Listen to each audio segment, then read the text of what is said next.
Is everyone going to have another drink with me? If you were on the tea, it might be time for a nightcap. I always think I sleep better after I've had a drink.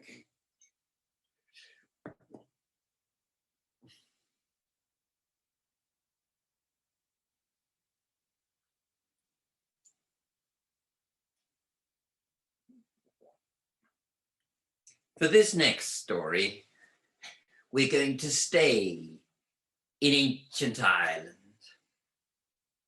in the island of the kings. And we're going to go to a smithy where two cousins lived.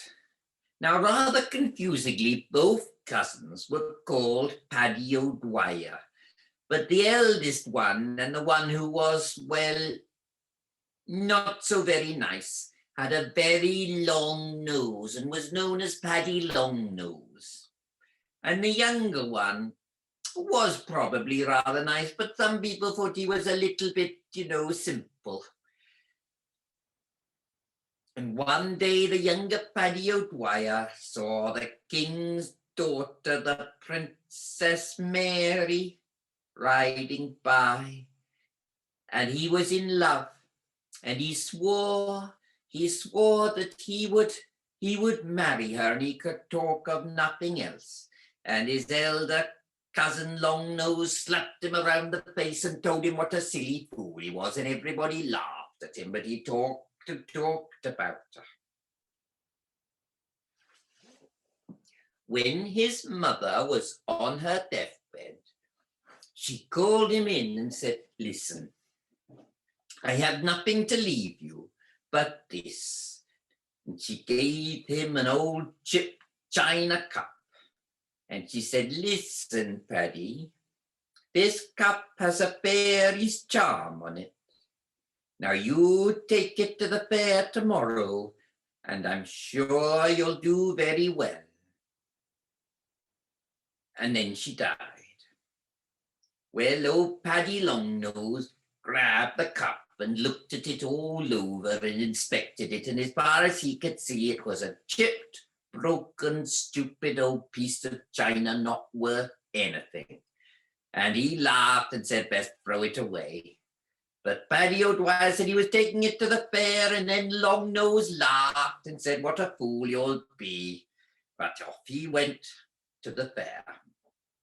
But when he got there, and there were all the knights there, and there were traders from all over Ireland, and people dressed up in falcons and all manner of stuff being bought and sold, and he felt, well, he didn't see how he could go trying to sell this little cup, and he wandered back and forth feeling shy and embarrassed.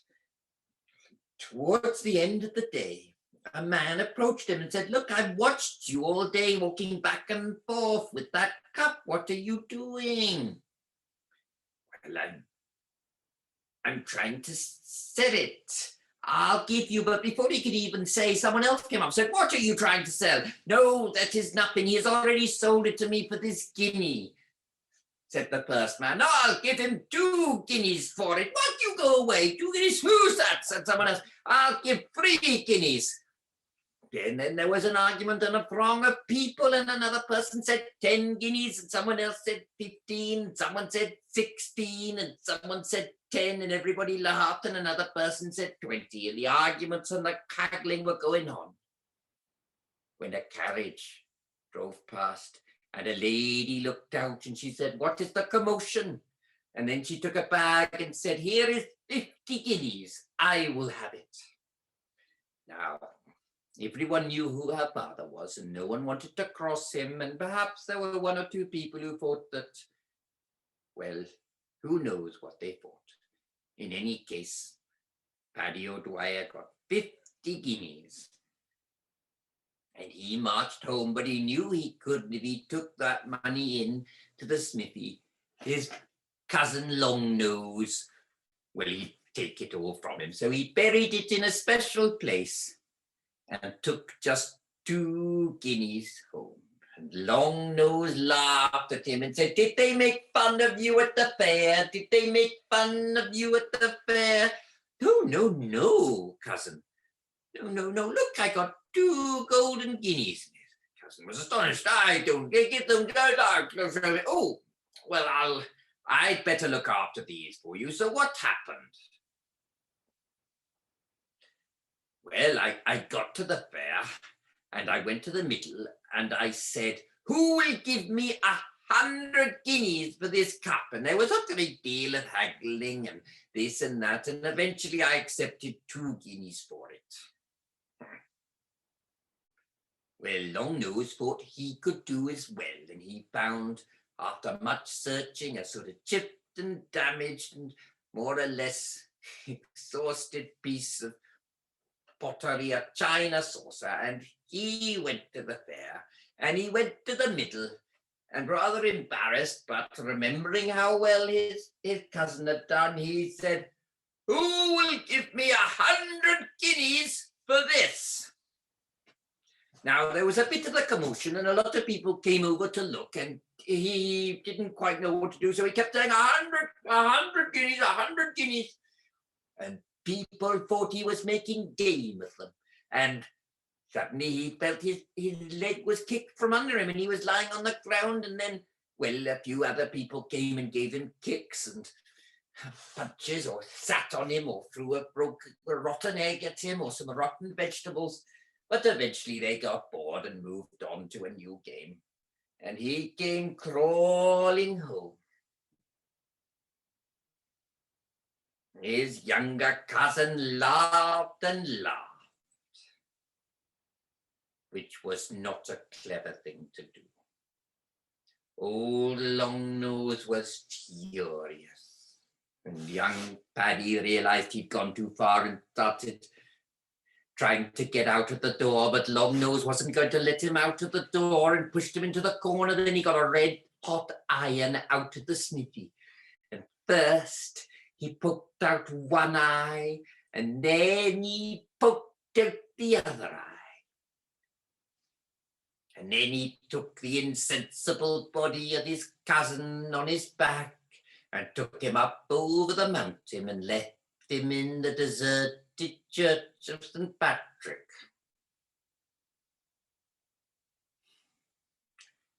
When Paddy O'Dwyer awoke, he didn't know whether it was day or night, and he didn't know what to do. And he was lying there in the churchyard when he began to hear a noise, the pattering of tiny feet from all around. And he made himself very small. And then he heard a mewing and a meowing, and he realized that the churchyard was full of cats. "I am the emissary from His Majesty, the King of the Cats. Pray silence. Now it is important no mortal ear, no man must hear what I say. Meow, meow, meow, meow. And nobody else here."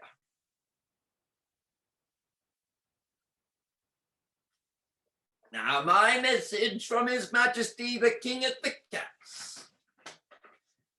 Now the King of the Humans in these parts has a daughter. Yes, yes, yes, the Princess Mary. We've heard all about her. I live with Paddy O'Dwyer and Paddy Longnose, and Paddy O'Dwyer. Shush, no. We know the King's got a daughter, and now young Paddy O'Dwyer is in love with her. He's always, be quiet. Oh, we all know, be quiet. That is not, all right. Now, the King has a daughter, and the King is going blind. And he will give the daughter in marriage to anyone who cures his blindness, and His Majesty, the King of the Cats, wishes to marry a human princess. Does anyone know how he will be able to cure the King's blindness? Meow. It's very simple, said one of the cats. The water from the well there, it cures blindness. Ah, well, we will meet again tomorrow. After they left, Paddy O'Dwyer went to sleep. But in the morning he made his way over to the well and managed to get the bucket in and pull it up and wash his eyes. And once he filled the empty sockets with water from the well, he could see again. And he went home all happy and smiling, and on his way he picked up 2 golden guineas from his stash. Hello, Cousin Longnose, he said. What happened to you? That was very kind. It was a great kindness what you did to me. Thank you so much. Why, what happened? Well, I was in the churchyard. And then he noticed the cat sitting by the fire looking at him with a very strong expression.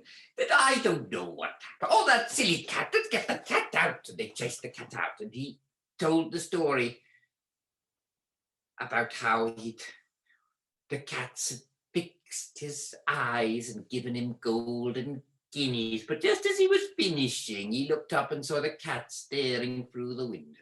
And he said, but listen, Cousin Longnose, I'm thinking if I put out your eyes with the red hot poker and put you there, they'll give you the golden guineas too.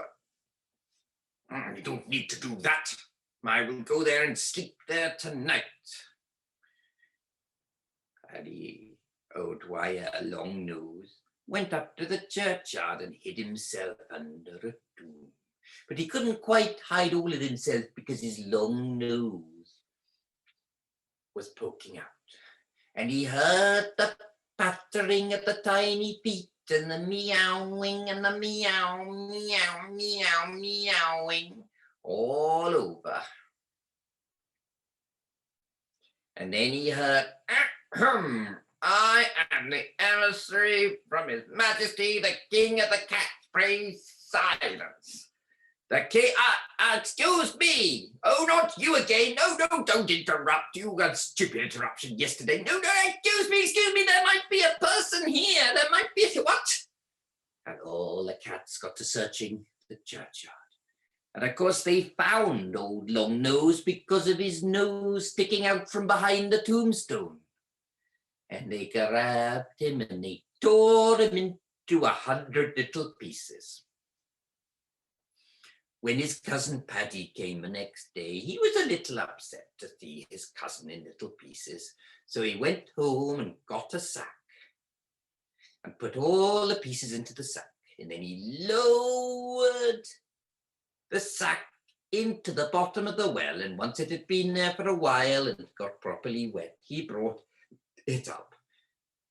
And out stepped his cousin, but he missed out one piece. He hadn't been able to find the nose. So Paddy Longnose had now become Paddy No Nose.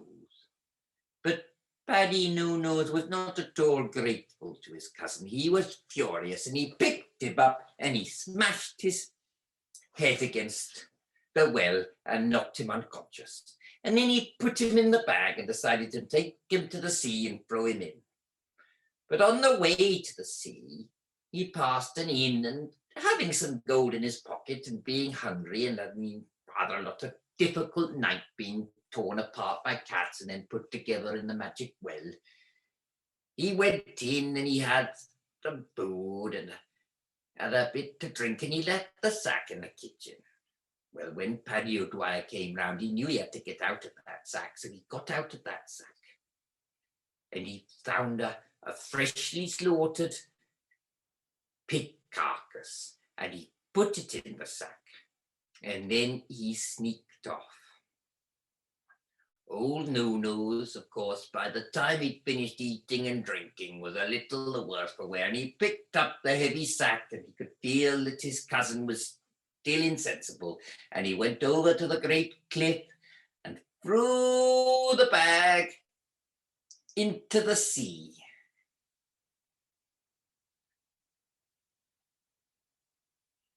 And went home. And what was his surprise but to see his cousin all smiles with 5 golden guineas. What a wonderful place you took me to, old No-Nose. That was very kind of you. It's such an amazing place under the sea. Yes, just gold everywhere, all over the place. So I picked up these 5 pieces, and there was a pop, and it popped up, and I came up through the field, and I'm here. Well, No couldn't make it out, because how could he possibly have got home quicker than he did?